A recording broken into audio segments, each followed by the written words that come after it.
మా అమ్మ నాయన. అప్పుడు నాకు 7 సంవత్సరం 8 సంవత్సరం ఉంటుంది వయసు. మా అమ్మ నాయన ఇద్దరు తిట్టుకుంటున్నారు, అది నేను వింటున్నా. ఓకే. మా నాన్న మా అమ్మని చాలా బేడగా తిట్టారు. మా అమ్మ ఏడుస్తూ ఉండేది. నేను ఒక మాట విన్నాను. నేను ఏం అడిగానంటే మా నాన్నకి చెప్పడం, నేను ఏం అడిగానంటే పిల్లకాయలకి సాయంకాలానికి పెట్టేదానికి అన్నం లేదు. దానికి మా నాయన ఏం రిప్లై అన్నది, సార్ నా కాడ ఉంటే నేను ఇవ్వనా.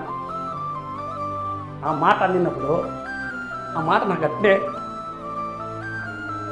గుడ్డిలో తగిలింది. ఈరోజు దాకా ఆ మాట నేను మర్చిపోలేదు.